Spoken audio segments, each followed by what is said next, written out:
ఇందిరమ్మ కమిటీల పేరుతో కాంగ్రెస్ కార్యకర్తలతో కమిటీ వేసి ఏజెన్సీ ప్రాంత చట్టాలకు తూట్లు పొడిచి కాంగ్రెస్ పార్టీ కార్యకర్తలకు ఇందిరమ్మ ఇల్లు మంజూరు చేయించుకుంటున్నారని ఆదివాసీ సంక్షేమ పరిషత్ తెలంగాణ రాష్ట్ర ఉపాధ్యక్షులు సోయం కామరాజు రాష్ట్ర ప్రభుత్వాన్ని విమర్శించారు.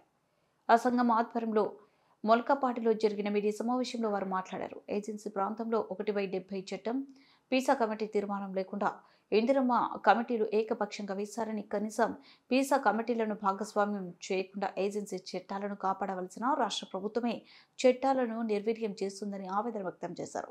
ఆదివాసీ సంక్షేమ పరిషత్ రాష్ట్ర ప్రధాన కార్యదర్శి ఐతం బాలు మాట్లాడుతూ భద్రాచలం నియోజకవర్గంలో ఇసుక నిర్వహణ కమిటీలన్నీ పూర్తిగా బినామీలు మాయం అయ్యాయని, అమాయక నిరక్షరాస్యులైన మహిళలతో కమిటీలు వేసి వారిని అడ్డం పెట్టుకుని గిరిజనేతరులైన బడాబాబులు వందల కోట్ల రూపాయలు దోచుకుంటున్నారని ఆరోపించారు.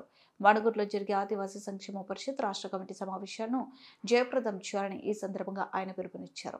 జిల్లా అధ్యక్షులు చంద్రయ్య మాట్లాడుతూ తెలంగాణ రాష్ట్ర ప్రభుత్వం చేపట్టిన కులగణన జనగణనతో ఆదివాసీ రిజర్వేషన్లకు చట్టాలకు రాష్ట్ర ప్రభుత్వం తూట్లు పొడిచే ప్రయత్నం చేస్తే ఆదివాసుల నుండి తీవ్ర ప్రతిఘటన ఎదుర్కోవాల్సి వస్తుందని హెచ్చరించారు. నా పేరు ఐతం బాలు, ఆదివాసీ సంక్షేమ పరిషత్ రాష్ట్ర ప్రధాన కార్యదర్శి. ఈరోజు ఏదైతే మేము రేపు దుమ్ముగూడెంలో జరుగుతున్నటువంటి మీటింగ్ ఉందో ఆ మీటింగ్కి మణుగూరులో జరిగినటువంటి మీటింగ్కి మరి రాష్ట్ర కమిటీ స్థాయి నాయకులను వచ్చి కూర్చున్నాం కాబట్టి ఖచ్చితంగా రేపు ప్రతి ఒక్క ఆదివాసీ కార్యకర్త, మండల కార్యకర్త, జిల్లా కార్యకర్త ప్రతి ఒక్కరు వచ్చి ఆ యొక్క మీటింగ్ని విజయవంతం చేయాలని కోరుతున్నాము. అదేవిధంగా ఏదైతే ఈ దుమ్ముగూడెం ప్రాంతంలో మరి ఇసుక ర్యాంపులు ఏవైతే ఉన్నాయో ఇసుక ర్యాంపులు పూర్తిగా బినామీలుగా మా యొక్క ఆదివాసీ మహిళలు బినామీలుగా మారుస్తూ పూర్తిగా చట్టాన్ని నిర్వీర్యం చేస్తున్నారు. కాబట్టి ఇది ఒక విధానం కరెక్ట్ కాదు. మన ప్రభుత్వం ఈరోజు ఏదైతే చట్టానికి వ్యతిరేకంగా ఏవైతే పనులు చేస్తుందో అది పూర్తిగా 107 చట్టానికి విరుద్ధం, పీసా చట్టానికి విరుద్ధం. ఇంత విరుద్ధంగా ఉన్నప్పటికీ నేటి వరకు ఏ ఒక్క అధికారి కానీ, ఏ ఒక్క కలెక్టర్ గారు కానీ, ఏ ఒక్క రెవెన్యూ అధికారి కానీ ఏ ఒక్కరు కూడా పట్టించుకుంటారు. కాబట్టి దీన్ని మేము పూర్తిగా ఖండిస్తున్నాం. ఏదైతే ఇదే విధానంగా కొనసాగిస్తారో మరి ఈ యొక్క విధానాలను తప్పుపడుతూ ఖచ్చితంగా దీనిపైన మేము రాష్ట్రోపలు ధర్నాలు చేయడానికి మేము కోరుకున్నాం. కాబట్టి దయచేసి మిత్రులారా, మీరు ఏదైతే మా యొక్క ఆదివాసీ సమాజం ఏదైతే ఉందో ఈ ఆదివాసీ సమాజం ఖచ్చితంగా చట్టాల గురించి తెలుసుకోవాల్సిన అవసరం ఉన్నది. తెలుసుకొని మరి మనము ప్రశ్నించే తత్వాన్ని ఏర్పరచుకోవాలి.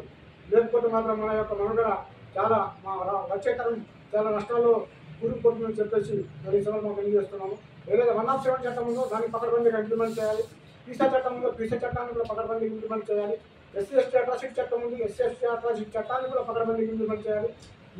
ఏవైతే చట్టాలు ఉన్నాయో ఈ ఆదివాసీ చట్టాలు ఏవైతే ఉన్నాయో ఈ ఆదివాసీ చట్టాలు నేటికి ఒక ప్రభుత్వం కూడా ఇంప్లిమెంట్ చేయకపోవడం చాలా విదూరంగా ఉందని నేను ఈ సందర్భంగా నేను తెలియజేస్తాను. ఒకటైనా డిమాండ్ చేస్తున్నాం, చట్టాన్ని ప్రభుత్వాన్ని ఒకటి డిమాండ్ చేస్తున్నాం. ఏ ప్రభుత్వమైనా ఉండని, కానీ మా యొక్క ఆదివాసులకు ఇప్పటి వరకు ఏ ఒక్క ప్రభుత్వం కూడా మాకు న్యాయం చేయలేదు. కాబట్టి మేము ఒకటే డిమాండ్ చేస్తున్నాం. మా యొక్క ఏవైతే ఆదివాసీ చట్టాలు ఉన్నాయో ఈ ఆదివాసీ చట్టాన్ని ఖచ్చితంగా నిర్వీర్యం చేయకుండా ఖచ్చితంగా వీటిని అమలు పరిచినట్లయితే అప్పుడు ఆదివాసుల యొక్క మనుగడ కూడా కొద్దిగా మంచిగా ఉంటుందని చెప్పేసి నేను ఈ యొక్క సందర్భంగా తెలియదు. గత ప్రభుత్వాలు కావచ్చు, ప్రస్తుత ప్రభుత్వాలు కావచ్చు, ఈ ఆదివాసీల పట్ల చాలా వివక్షరహితంగా పాలన సాగిస్తున్నాయి. గతం నుంచి ఇప్పటి వరకు ఎప్పుడు చూసినా ఏ పాలకుడు చూసినా సరే ఈ ఆదివాసీల చట్టాలను అమలు పరిచే విధంగా చాలా లోపభూయిష్టాన్ని ప్రదర్శిస్తున్నారు. స్థానిక ఎమ్మెల్యేలు కావచ్చు, స్థానిక ప్రజాప్రతినిధులు కావచ్చు, ఎవరు అధికారులు సైతం కూడా మా యొక్క చట్టాలని అమలుపరచడంలో చాలా చిన్న చూపుగా చూస్తున్నారు. అలాగే ఇవాళ తెలంగాణ రాష్ట్ర ప్రభుత్వం కులగణన తీసుకొచ్చి స్థానిక ఆదివాసీల చట్టాలను పూర్తిగా అణిచివేసే విధంగా ఈ కులగణనను నడిపిస్తున్నది. ఈ విధమైనటువంటి పరిపాలన సాగిస్తే గతంలో ఉన్నటువంటి ఆదివాసీ సంక్షేమ పరిషత్ యొక్క పోరాట జై సమ్మక్క సారక్క.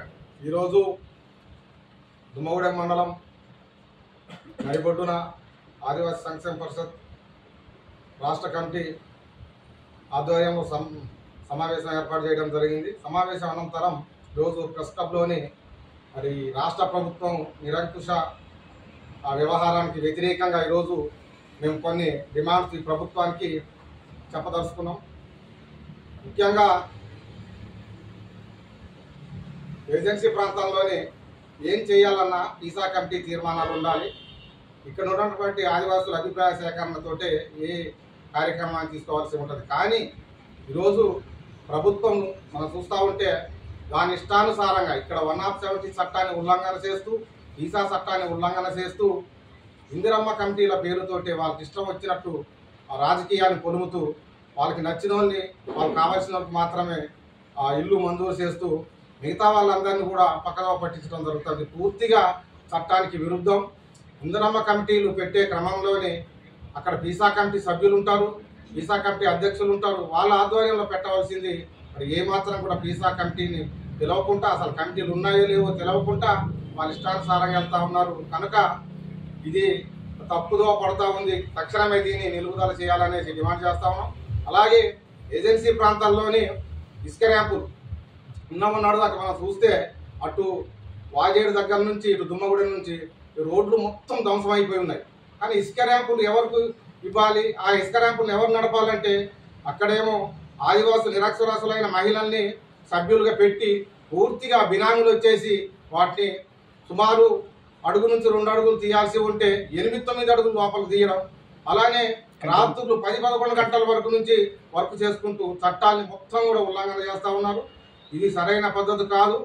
ఇదే మళ్ళీ కానీ యుద్ధ నేతలు బినామీలు వచ్చి ఇసుక ర్యాంపుల మీద పడితే మాత్రం ఖచ్చితంగా మేము రోడ్ల మీద ఎక్కి రాస్తారోకో చేయాల్సి ఉంటుందనేసి ఈ సందర్భంగా డిమాండ్ చేస్తూ ప్రభుత్వము తీసుకున్న తప్పుడు నిర్ణయాలన్నీ కూడా వెనక్కి తీసుకొని చట్టానికి అనుగుణంగా చట్టాన్ని గౌరవిస్తూ ముందుకెళ్లాలని డిమాండ్ చేస్తున్నా.